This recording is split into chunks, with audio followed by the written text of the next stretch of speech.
السلام علیکم ورحمۃ اللہ تعالی وبرکاتہ۔ نحمده ونصلي ونسلم على رسوله الكريم، اما بعد فاعوذ بالله من الشیطان الرجیم، بسم اللہ الرحمن الرحیم۔ ان اللہ وملائکته یصلون علی النبی یا ایہا الذین آمنوا صلوا علیہ وسلموا تسلیما۔ اللہم صل علی سیدنا ومولانا محمد معدن الجود والکرم وآلہ الکرام وابنہ الکریم وبارک وسلم صلاۃ وسلاما علیک یا رسول اللہ صلی اللہ تعالی علیہ وسلم۔ مسجد کا بیان جاری ہے، اس میں بہت ہی اہم سوال کو شامل کر رہے ہیں کہ مسجد میں جو مینارے بنائے جاتے ہیں یا گنبد وغیرہ بنایا جاتا ہے تو اس میں حکمتیں کیا ہیں، کیونکہ حضور پاک صلی اللہ علیہ وسلم کے زمانے میں مسجدوں میں نہ مینار ہوتے تھے نہ گنبد ہوتے تھے، یہ حضور کے زمانے میں نہیں، یہ بعد میں لوگوں نے بنانا شروع کیا، مینار یا گنبد جو بھی مسجدوں میں بنانے لگ گئے۔ تو ایک اعتبار سے دیکھیں تو یہ بدعت ہے، یعنی ہر وہ کام جو حضور کے زمانے میں نہ ہو وہ بدعت ہے۔ تو اب سوال یہ پیدا ہوتا ہے کہ یہ بدعت ہے تو اچھی بدعت ہے یا بری بدعت ہے؟ تو اب تو ہم دیکھتے ہیں کہ عام طور پر مسجدوں میں مینار اور گنبد تو ہوتے ہی ہیں، تو اگر یہ بری بدعت ہوتی تو اس طرح مینار بنانے کی اجازت ہوتی ہی نہیں۔ اس کا مطلب کیا ہے کہ یہ اچھی بدعت ہے، بدعت حسنہ ہے، اور اس میں حکمتیں کیا ہیں اس کو یہاں سے بیان کرتے ہیں فتاوی رضویہ کی روشنی میں۔ سوال یہی کہ کیا حضور پاک صلی اللہ علیہ وسلم کے دور میں مساجد کے مینارے نہیں تھے؟ اگر نہیں تھے تو بعد میں کیوں بنائے گئے؟ تو جواب، واقعی زمانہ اقدس حضور سرور عالم صلی اللہ علیہ وسلم میں مساجد کے لیے برج، کنگرے اور اس طرح کے مینارے جن کو لوگ مینار کہتے ہیں یہ ہرگز نہ تھے۔ برج مطلب وہی برج اور کنگرے وغیرہ، جیسے کہ اگر پرانے زمانے میں جو بادشاہ ہوا کرتے تھے تو وہ ان کے محل تعمیر ہوتے، یا قلعہ بنایا جاتا تھا تو قلعے کی دیوار پر گول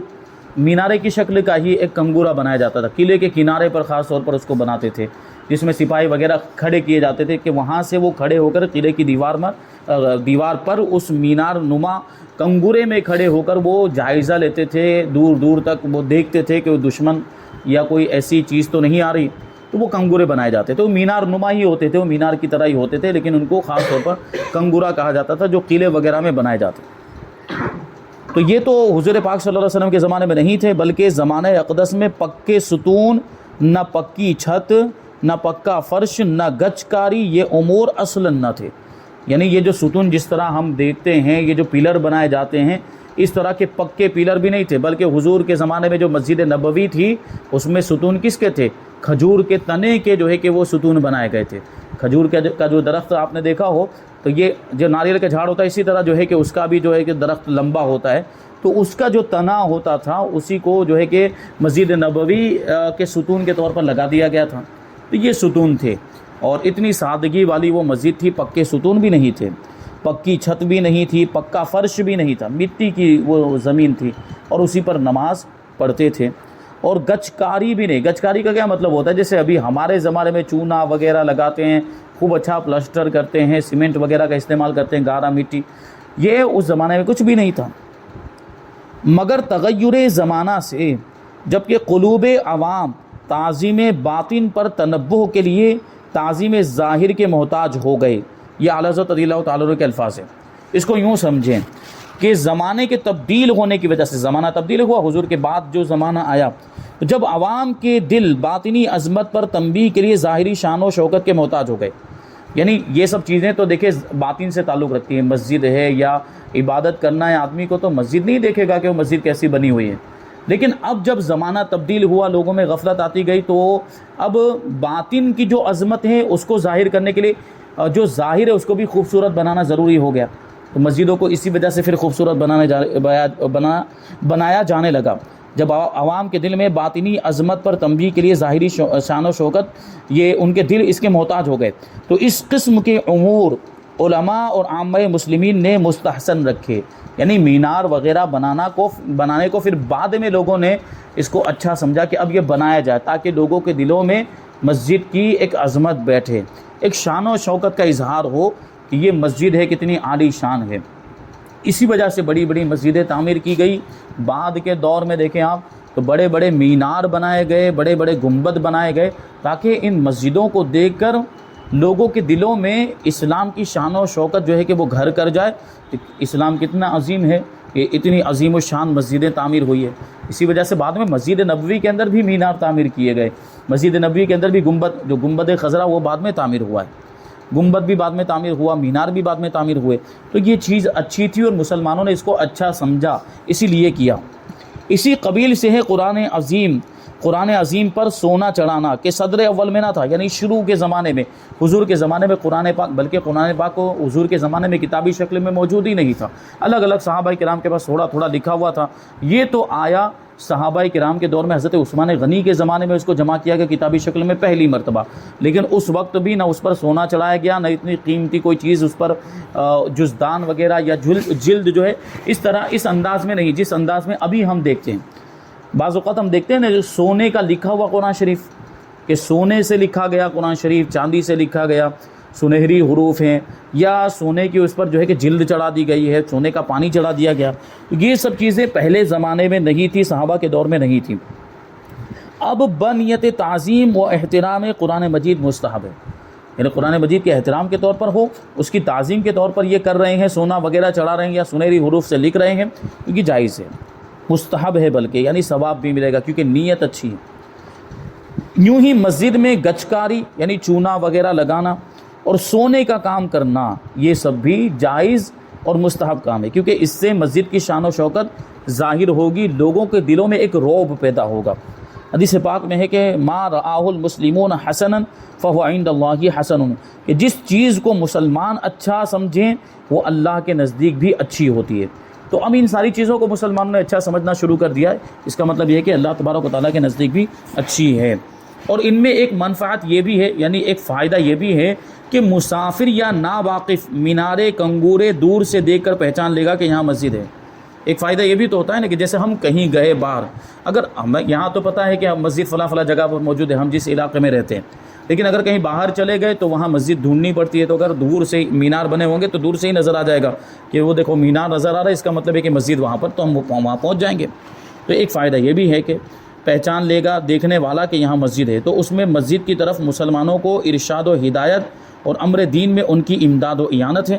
یعنی ظاہر سی بات ہے، آدمی مسجد کو کیوں ڈھونڈ رہا ہے؟ وہ عبادت کرنے کے لیے ڈھونڈ رہا ہے، ہم نے مینار بنا دیا تو اس کے لیے مسجد کو ڈھونڈنا آسان ہو گیا، یعنی ایک نیک کام پر ہم نے اس کی مدد کی، اس کی رہنمائی کی، تو یہ تو اچھا ہو گیا۔ اللہ تعالیٰ ارشاد فرماتا ہے تعاونوا علی البر والتقوی، نیکی اور تقوی کے کاموں میں ایک دوسرے کی مدد کرو، تو یہ دوسرا فائدہ۔ تیسرا فائدہ، تیسری منفعت جلیلہ یہ ہے کہ جہاں کفار کی کثرت ہو، اکثر مسجدیں سادی گھروں کی طرح ہوں، تو ممکن ہے کہ ہمسایہ کے کفار بعض مساجد پر گھر اور مملوک ہونے کا دعویٰ کر دیں اور جھوٹی گواہیوں سے جیت لیں، بخلاف اس صورت کے کہ یہ ہیئت خود بتائے گی کہ یہ مسجد ہے، تو اس میں مسجد کی حفاظت اور اعداء سے اس کی صیانت یعنی حفاظت ہے۔ کیا مطلب؟ جیسے کفار کا علاقہ ہے، زیادہ کفار رہتے ہیں وہاں پہ، کثرت کے ساتھ رہتے ہیں، تو مسجد کو اگر سادہ کسی عام گھر کی طرح اگر بنا دیا، اس میں مینار اور گنبد کچھ بھی موجود نہیں ہے، تو ہو سکتا ہے کہ کفار اس پر دعویٰ کر دیں کہ یہ تو ہماری زمین ہے، یہ ہمارا مکان ہے، اور مسجد پر دعویٰ کر جھوٹی گواہیوں کے ذریعے اس کو ثابت بھی کر دیں۔ اور مسجد کی ظاہری جو حیت ہوگی وہ تو یہ بتا ہی نہیں رہی ہوگی کہ یہ مسجد ہے، وہ عام گھر کی طرح، عام مکان کی طرح اس کو بنا دیا ہے، تو ہو سکتا ہے وہ قبضہ کر لے جائیں۔ لیکن اگر ہم نے مینار بنایا ہوگا، ہم نے اگر گنبد وغیرہ اس پر بنایا ہوگا، محرابیں وغیرہ بنائی ہوگی، تو اس کی حیت ہی بتائے گی، اس کی یہ ظاہری شکل و صورت ہی بتائے گی کہ یہ تو مسجد ہے۔ اور کفار جب دعویٰ کریں گے تو ان سے کہا جائے گا کہ یہ تمہارا مکان ہو ہی نہیں سکتا، یہ تمہارا گھر ہو ہی نہیں سکتا، کیونکہ اس کی تو تعمیر ایسی ہوئی ہے، اس میں تو مینار بنا ہوا ہے، اس میں تو جو ہے کہ گنبد ہے، محراب ہے، اور تم تو اپنے گھروں میں اس طرح کی چیزیں بناتے ہی نہیں ہو، تو وہیں سے ثابت ہو جائے گا کہ یہ مسجد ہے، اور ان کا جو دعویٰ ہے وہ جھوٹا ہے، وہ ثابت ہو جائے گا۔ آگے ایک سوال شامل کرتے ہیں کہ مسجد کے آس پاس کی جو جگہ ہے وہ ویران ہو گئی، وہاں لوگ رہے نہیں کہ مسجد میں نماز پڑھے، تو کیا حکم ہے؟ پہلے مسجد تھی، پہلے آبادی بھی تھی، پہلے لوگ وہاں پر رہتے بھی تھے، مسجد میں آ کر نماز بھی پڑھتے تھے، لیکن ہو سکتا ہے کبھی کسی وجہ سے لوگوں نے وہاں رہنا چھوڑ دیا اور چلے گئے، اب وہاں پر کوئی نہیں رہتا، اب مسجد کے آس پاس کی پوری جگہ ویران ہو گئی، کوئی نماز نہیں پڑھتا ہے، تو ایسی مسجد کے بارے میں کیا حکم ہے؟ جواب: مسجد کے آس پاس کی جگہ ویران ہو گئی، وہاں لوگ رہے نہیں کہ مسجد میں نماز پڑھیں، یعنی مسجد بالکل بیکار ہو گئی، جب بھی وہ بدستور مسجد ہے، کسی کو یہ حق حاصل نہیں ہے کہ اسے توڑ پھوڑ کر اس کے اینٹ پتھر وغیرہ اپنے کام میں لائے یا اسے مکان بنا لے، یعنی وہ قیامت تک مسجد ہے۔ بابری مسجد کی لڑائی یہی تو تھی، اگرچہ اس میں نماز نہیں ہوتی تھی، کافی ٹائم تک لوگوں نے نماز پڑھنا اس میں بند کر دیا تھا، آس پاس کے علاقہ جو کفار کا علاقہ ہے تو وہ کفار کی کثرت تھی، مسلمان وہاں پہ، اور مسلمانوں کی سب سے بڑی خامی، غلطی، کوتاہی یہ ہوتی ہے کہ ہم مسجدوں میں نماز پڑھنا چھوڑ دیتے ہیں۔ مسلمان بے نمازی ہوتا ہے، اس کی وجہ سے اس کی مسجدوں پر اس طرح کے معاملات پیش آتے ہیں۔ تو بابری مسجد میں بھی یہی ہوا، نماز پڑھنا چھوڑ دیا، اس کو جو ہے کہ سیل لگا دیا گیا، بند کر دیا گیا، پھر ایک وقت آیا کہ اس کو توڑ دیا گیا۔ تو ہمارا تو کہنا یہی ہے کہ جو مسجد ایک بار مسجد بن گئی وہ قیامت تک کے لیے مسجد ہے، اگرچہ لوگ اس میں نماز نہیں پڑھیں۔ تو یہی کہا، اور مسجد ویران ہو گئی کہ وہاں لوگ رہے نہیں تو اس کا سامان دوسری مسجد کو منتقل کر دیا جائے، بلکہ ایسی منہدم ہو جائے، یعنی مسجد گر جائے اور اندیشہ ہو کہ اس کا عملہ لوگ اٹھا کر لے جائیں گے، یعنی جو کچھ بھی گرا، اینٹ پتھر جو بھی ہے وہ لوگ اٹھا کر لے جائیں گے اور اپنے صرف میں لائیں گے، تو اسے بھی دوسری مسجد کی طرف منتقل کر دینا جائز ہے۔ یعنی عام حکم تو کیا ہے کہ ایک مسجد کا سامان دوسری مسجد میں نہیں لگا سکتے، لیکن یہ مسجد کیسی مسجد ہے جو بالکل ویران ہو گئی ہے، اب وہاں پہ کوئی نماز پڑھنے والا آتا ہی نہیں ہے، وہاں آس پاس میں کوئی آبادی ہی نہیں رہی مسلمانوں کی، تو اب اس کا جو ساز و سامان ہے وہ دوسری مسجد میں منتقل کیا جا سکتا ہے۔ فتاوی رضویہ میں ہے کہ اجزاء یعنی زمین و عمارت قائمہ کی بیع تو کسی حال میں ممکن نہیں، یعنی وہ جو زمین جو وقف ہو چکی مسجد کے لیے، اس زمین کو تو کبھی نہیں بیچ سکتے، اور اگر عمارت موجود ہے، عمارت کھڑی ہوئی ہے تو اس کو بھی بیچ نہیں سکتے۔ عمارت گر گئی، اب اس کا جو ملبہ ہے، یعنی اس کی اینٹ پتھر جو گرنے کی وجہ سے جو الگ ہو گئے، تو اس کو دوسری مسجد میں لگایا جائے گا، اس کو بیچ نہیں سکتے، کسی حال میں بیچ نہیں سکتے، مگر جب مسجد معاذ اللہ ویران مطلق ہو جائے اور اس کی آبادی کی کوئی شکل نہ رہے، تو ایک روایت میں بإذن قاضی شرع حاکم اسلام اس کا عملہ بیچ کر دوسری مسجد میں صرف کر سکتے ہیں، یعنی قاضی شرع کی اجازت لینی پڑے گی یا شہر کے سب سے بڑے عالم کی، سب سے بڑے مفتی کی اجازت لینی پڑے گی کہ یہ جو مسجد ویران ہو گئی، یہاں آبادی نہیں اور یہ گر گئی ہے اور اس کا جو ملبہ ہے وہ اس طرح ضائع ہو رہا ہے، اندیشہ ہے کہ لوگ اٹھا کر لے جائیں گے، تو وہ اجازت دے گا تو اس کو اٹھا کر دوسری مسجد میں لگا سکتے ہیں۔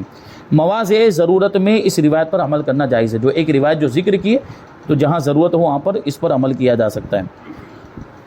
مسجد شہید ہو گئی تو ملبہ کیا کریں گے؟ وہی جواب تقریباً اوپر گزر چکا ہے۔ تو فتاوی رضویہ کے حوالے سے لکھتے ہیں کہ اگر معاذ اللہ مسجد کی کچھ بنا منہدم ہو جانے یا اس میں ضعف آ جانے کے سبب وہ خود منہدم کر کے اثر نو تجدید عمارت کریں۔ کیا مطلب کہ اگر مسجد کی کچھ عمارت منہدم ہو گئی، یعنی پوری نہیں گری، تھوڑا سا حصہ گر گیا یا اس میں کمزوری آ گئی ہے اور وہ گرنے لگ گئی ہے، تو ایسی صورت میں اس کو اثر نو تعمیر کیا جائے، نئے سرے سے اس کو تعمیر کیا جائے۔ اب جو اینٹوں کڑیوں تختوں کے ٹکڑے حاجت مسجد سے زائد بچیں گے کہ عمارت مسجد کے کام نہ آئیں اور دوسرے وقت حاجت عمارت کے لیے اٹھا رکھنے میں ضائع ہونے کا خوف ہو، تو ان دو شرطوں سے ان کی بیع میں مذاقہ نہیں ہے، مگر اذن قاضی درکار ہے، اور اس کی قیمت جو کچھ ہو وہ محفوظ رکھی جائے کہ عمارت ہی کے کام آئے۔ کیا مطلب ہوا کہ اب وہ جو پرانی عمارت گری ہوگی تو اس کا کچھ نہ کچھ ملبہ نکلا ہوگا، وہ اینٹیں اور جو کچھ بھی اس میں سے نکلا ہے، اب نئی تعمیر کر دی تو اب جو اینٹیں وغیرہ جو پرانی عمارت میں سے گرنے کی وجہ سے نکلی تھی اس کا کیا جائے؟ تو اب اگر اس کو ایسے رکھتے ہیں تو وہ ضائع ہو جائے گا، پڑا رکھتے ہیں تو ضائع، یا کوئی اٹھا کر لے جائے گا، یا اگر اس کو محفوظ بھی رکھتے ہیں کہ کبھی آگے کام آ سکتا ہے، لیکن آگے اس کو محفوظ رکھنے میں بھی کچھ کہا نہیں جا سکتا کہ اس کو محفوظ رکھیں گے تو یہ محفوظ رہے گا بھی کہ نہیں رہے گا، یہ ضائع ہو جائے گا، تو ایسی شرطوں کے ساتھ اس کو بیچنے کی اجازت ہے کہ اب اس کو اتنے ٹائم تک، اور یہ ضروری نہیں ہوتا نا کہ آگے ضرورت پڑے گی ہی یا نہیں پڑے گی، تو ایسی صورت میں اس کو بیچنے کی بھی اجازت، اور اس کی جو قیمت ہوگی وہ محفوظ رکھی جائے گی اور اس کو عمارت میں لگایا جائے گا۔ اب جو ملبہ جو بھی بیچا گیا اس کی جو قیمت آئے گی اب اس کو عمارت کے کام میں لگائیں گے۔ آگے سوال ہے کہ مسجد کی چٹائی جا نماز وغیرہ اگر بیکار ہوں تو اس مسجد کے لیے کارآمد نہ ہو تو ان کا کیا کریں؟ یہ بہت اہم سوال یہ آتا رہتا ہے کہ ابھی بہت سے مسئلے ایسے گزرے کہ مسجد کا جو سامان جو وقف کر دیا گیا تو اب اس کو دوسری جگہ پہ استعمال نہیں کر سکتے، یہاں تک کہ دوسری مسجد میں بھی چٹائی وغیرہ لے کر نہیں جا سکتے۔ لیکن اب یہ ہو گیا کہ چٹائی ایسی ہے کہ اب بالکل قابل استعمال نہیں رہے، بالکل بیکار ہو گئے، اب استعمال کر ہی نہیں سکتے، تو ایسی چٹائی کو کیا کرنا؟ یا ایسا کوئی دوسرا سامان ہے جو اب اس مسجد کے بالکل بھی کام کا نہیں رہا، تو ایسی صورت میں اس سامان کو کیا کیا جائے؟ تو جواب کہ مسجد کی چٹائی جا نماز سمجھ رہے ہیں، مصلی وہ مصلی کے اندر وہ جو صفیں جو بچھائی جاتی ہیں غالیچہ قالین وغیرہ وہ سب اس میں آ گیا. جا نماز وغیرہ اگر بیکار ہوں اور اس مسجد کے لیے کارآمد نہ ہو یعنی اب کام میں آنے کی کوئی صورت نہ ہو تو جس نے دیا ہے وہ جو چاہے کرے اسے اختیار ہے. یعنی اب کیا ہوگا کہ وہ جس نے دیا تھا وہ اس کی ملکیت میں لوٹ گیا, اب وہ جس نے دیا ہے وہ جہاں چاہے اس کو دے سکتا ہے. اعلیٰ حضرت رضی اللہ تعالیٰ عنہ اس کا تفصیلی حکم بیان کرتے ہوئے فرماتے ہیں کہ مسجد کے اسباب یعنی مسجد کا ساز و سامان جیسے بوریا, مصلی, فرش, قندیل, پرانے زمانے کے اعتبار سے قندیل جلائی جاتی تھی, وہ گھاس کی گرمی کے لیے جاڑوں میں بچھائی جاتی ہے. آج بھی بعض مساجد کے اندر یو پی وغیرہ میں ہم نے دیکھا کہ جب سخت ٹھنڈی کا موسم ہوتا ہے تو وہاں صفوں کے نیچے گھاس بچھائی جاتی ہے تاکہ تھوڑی گرمی ہو جائے, اس کی وجہ سے گھاس کی وجہ سے تھوڑی گرمی پیدا ہو جاتی ہے, تو یہ گرمی کے لیے جاڑوں میں گھاس بچھائی جاتی ہے. یہ سب سامان اگر سالم اور قابل انتفاع یعنی صحیح سلامت ہیں اور ان کو استعمال کیا جا سکتا ہے اور مسجد کو ان کی طرف حاجت بھی ہے یعنی ضرورت بھی ہے تو ان کے بیچنے کی اجازت نہیں. اور اگر خراب اور بیکار ہو گئی یہ ساری چیزیں یا معاذ اللہ بوجہ ویرانی مسجد ان کی حاجت نہ رہی یعنی مسجد ہی ویران ہو گئی تو اب ان سامان کی ضرورت ہی نہیں رہی, تو اگر مال مسجد سے ہیں یعنی مسجد کے مال سے یہ سب سامان خریدا گیا تھا تو متولی, اور متولی نہ ہو تو اہل محلہ متدین امین یعنی دیندار, جو محلے والے دیندار ہوں امانت دار ہوں, قاضی کی اجازت لے کر اس کو بیچ سکتے ہیں. اور اگر کسی شخص نے اپنے مال سے یہ مسجد کو دیا تھا, یہ سارا سامان مسجد کو دیا تھا, اپنے مال سے دیا تھا, تو مذہب مفتہ بہی پر اس کی ملک کی طرف عود کرے گی یعنی اب یہ واپس اس کی ملکیت میں لوٹ جائے گا یہ سامان, یعنی اب وہ پھر دوبارہ اس کا مالک ہو گیا, اب وہ جو چاہے وہ کرے. تو وہی کہہ رہے ہیں کہ دوبارہ اس کی ملکیت ہو جائے گی, وہ جو چاہے کریں. وہ نہ رہا ہو اور اس کے وارث بھی نہ رہا یعنی دینے والا بھی نہ رہا اور اس کے وارث بھی نہ رہے ہوں یا پتہ نہ ہو کہ کہاں چلا گیا تو اس کا حکم مثل لقطہ ہے. یعنی لقطہ کا مطلب کیا ہوتا ہے کہ کسی کا گرا ہوا سامان ہم کو راستے میں مل جائے تو ہمیں کیا کرنا پڑتا ہے, اس کے مالک کو ڈھونڈنا پڑتا ہے, اور اگر اس کا مالک نہ ملے تو اس کو صدقہ کرنے کا حکم ہے. وہی کہہ رہے ہیں وہ کسی فقیر کو دے دیں, خواہ باذن قاضی کسی مسجد میں صرف کر دیں یعنی کسی فقیر کو دے دیں یا پھر قاضی کی اجازت لے کر دوسری کسی مسجد کے اندر اتنے سامان کو اس سامان کو لگا دیا جائے. یہ بہت اہم مسئلہ ہے کہ بعض اوقات جو ہے کہ بلکہ اکثر و بیشتر مساجد کے اندر یہ مسئلہ پیش آتا ہے کہ سامان جو قابل انتفاع نہیں رہا, استعمال کے لائق نہیں, بالکل بیکار ہو گیا تو اس کو ایسا کرنا چاہیے. مسجد کے اگر مال سے اس کو خریدا گیا ہے تو متولی یعنی جو ٹرسٹی ہوں گے وہ اپنی ثوابدید کے مطابق اس کو بیچ کر اس کی جو بھی قیمت ہے وہ مسجد میں لگا دیں گے. اور یا جو ہے کہ متولی نہیں ہے تو اہل محلہ میں جو دیندار متقی پرہیزگار نمازی لوگ ہوں گے وہ یہ کام کریں گے. اور اگر کسی نے اپنے مال سے یہ خرید کر دی تھی تو یہ پھر سے اس کی ملکیت ہو جائیں گے اور وہ اب جو چاہے وہ کرے یعنی وہ جہاں چاہے یہ لے جا کر وہ اس کو لگا سکتا ہے, وہ چاہے تو بیچ بھی سکتا ہے. ایک اور مسئلہ شامل کرتے ہیں کہ ما قبل میں کئی مسائل ایسے مذکور ہوئے جن میں قاضی کی اجازت کی حاجت ہے. اگر قاضی شرع نہ ہو تو کیا کرے, جیسے اوپر بتا رہے تھے نا کہ قاضی کی اجازت لے کر بیچ سکتے ہیں, تو جہاں قاضی نہیں ہے جیسے ابھی ہمارے شہر میں کوئی قاضی نہیں ہے, قاضی شرع نہیں ہے, قاضی شرع قاضی سے مراد کیا ہے, شریعت کا قاضی, تو وہاں کیا کریں گے. جواب, جہاں جہاں ان مسائل میں اذن قاضی کی یعنی قاضی کی اجازت کی شرط مذکور ہوئی, اگر قاضی شرع نہ ہو جیسے ان بلاد میں یعنی عام طور پر ہندوستان کے علاقوں میں, تو بضرورت مسلمانان دیندار معتمن معتمد اس بار کو اپنے اوپر اٹھا سکتے ہیں. یعنی مسلمانوں کی ضرورت کو دیکھتے ہوئے دیندار امانت دار بھروسے کے لائق لوگ اس کام کو کر سکتے ہیں, یعنی پھر ان کو قاضی شرع کی اجازت لینے کی ضرورت نہیں. یا پھر یہ کہ شہر کا جو سب سے بڑا عالم ہے یا جو شہر کا سب سے بڑا مفتی اس کے پاس جا کر اجازت لے لیں ان کاموں کے لیے. اور اللہ تعالیٰ حساب لینے والا ہے اور وہ مصلح اور مفسد کو خوب جانتا ہے, یعنی کون کیسی نیت کے ساتھ کام کر رہا ہے, اصلاح کی نیت سے کام کر رہا ہے یا بگاڑ پیدا کرنے کی نیت سے کام کر رہا ہے, وہ نیتیں بھی اللہ تبارک و تعالیٰ جانتا ہے. تو یہ سامان اگر بیچا جائے گا تو اس بیچنے میں بھی نیتیں اچھی ہونی چاہیے کہ یہ سامان پڑے پڑے خراب ہو رہا ہے اور یہ بیکار ہو جائے گا, ضائع ہو جائے گا, اس لیے ہم اس کو بیچ رہے ہیں تاکہ اس کی کچھ قیمت آ جائے اور وہ مسجد کے کام میں آ جائے, مسجد کی ضرورت میں اس کو لگایا جا سکے. یہ اچھی نیتیں ہوئی. اور خراب نیتیں بھی اس میں ہو سکتی ہے. تو اگر کوئی غلط نیت سے یہ سب کام کرے گا, مان لیجئے کہ اگر مسجد کو اس کی ضرورت ہے, اس سامان کی ضرورت ہے اور وہ سامان بالکل بیکار بھی نہیں ہوا, اس کو قابل وہ اس کو استعمال میں لایا جا سکتا ہے, پھر بھی بیچ رہا ہے, تو یہ ہو گیا مفسد, یہ مسجد کے مال کو بگاڑنے والا ہو گیا, یہ ضائع کرنے والا ہو گیا, تو وہ گنہگار ہوگا. تو یہ باتیں بہت اہم ہیں, ان کو ذہن میں رکھنا چاہیے. اور بھی کچھ مسجد کے مسائل انشاءاللہ تبارک و تعالیٰ آئندہ درس میں شامل کیے جائیں گے۔ اللہ تبارک و تعالیٰ کی بارگاہ میں دعا ہے کہ جو کچھ بھی بیان ہوا اس پر ہم سب کو عمل کرنے کی توفیق عطا فرمائے۔ وما علینا الا البلاغ۔ السلام علیکم۔